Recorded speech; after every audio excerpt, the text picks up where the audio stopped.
Hello, BookTube, and welcome back to Rocket Summer. Say goodbye to Rocket Summer 2025.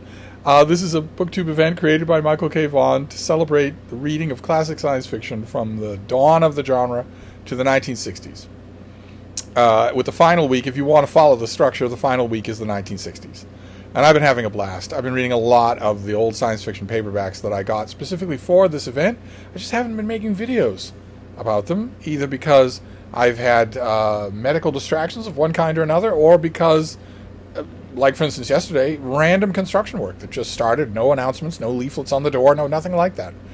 God forbid you work from home or have, video interviews to do. It doesn't matter. So I feel like I have a Rocket Summer 2025 deficit, but I didn't want to let the event go by. It's been wonderful. I've had a wonderful event. It's also been wonderful watching all the other videos that other people have done.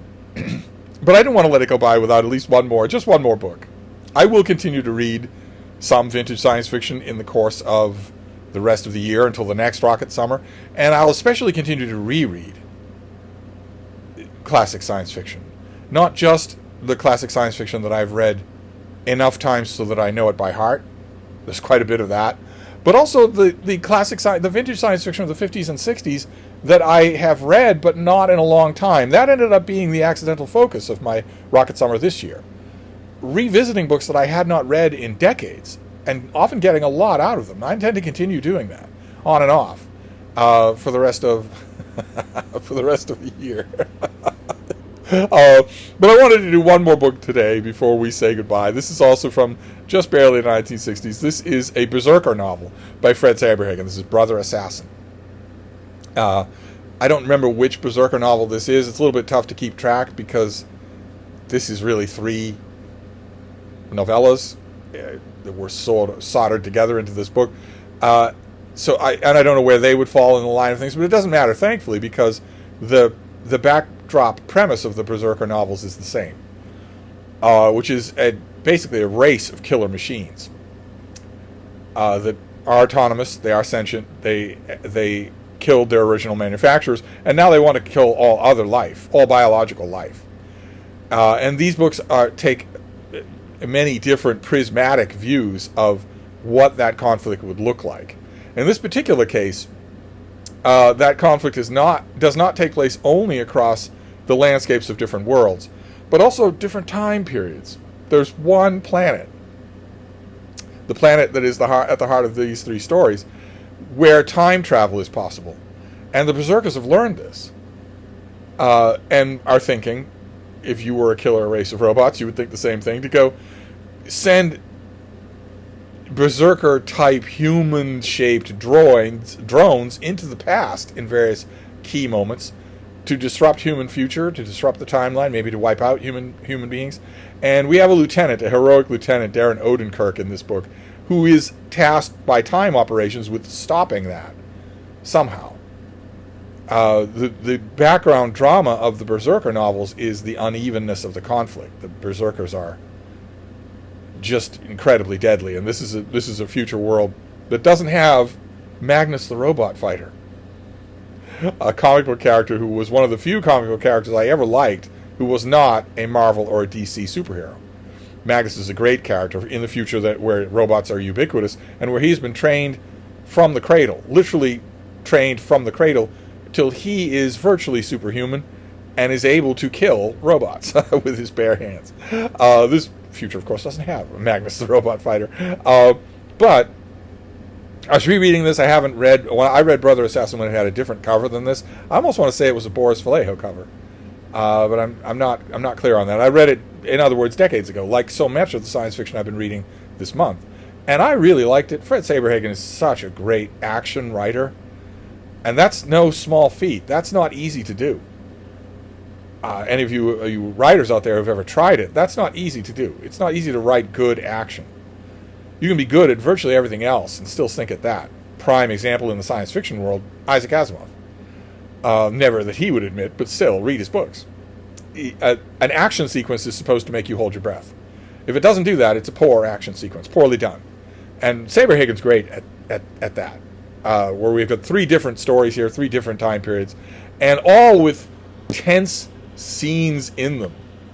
where Odenkirk always seems to be outthought, outgunned. I want to read you just an excerpt here. It's a little bit out of context, but you'll get the scenario. He's trapped in a cave, basically, is all the context that you need. Operations, what's going on outside? What happened? Oh my God, Odegaard. The voice was too shaken for him to identify. Scratch 2 slave units. Odegaard, that damn thing's reflexes are just too good. Because the Berserkers are unbeatable.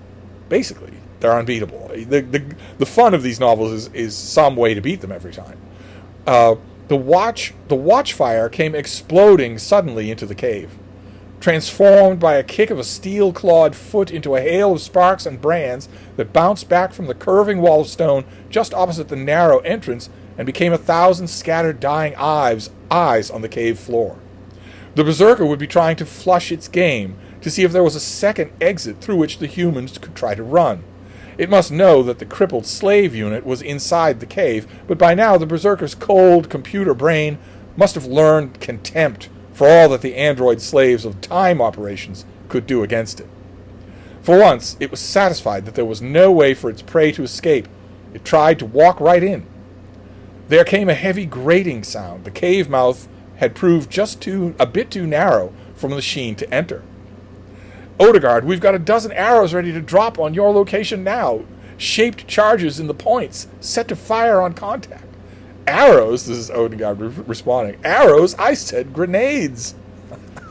And you get scenes, hair's breadth scenes like that all throughout. This was just terrific. Maybe you want to read other Berserker novels, and I don't have any of those. I don't think, I'm not sure, I haven't checked any of my ace doubles, but I don't know that I have any other Fred Saberhagen at all. And this makes me want to read not only Berserker novels, but a lot of the rest of him as well.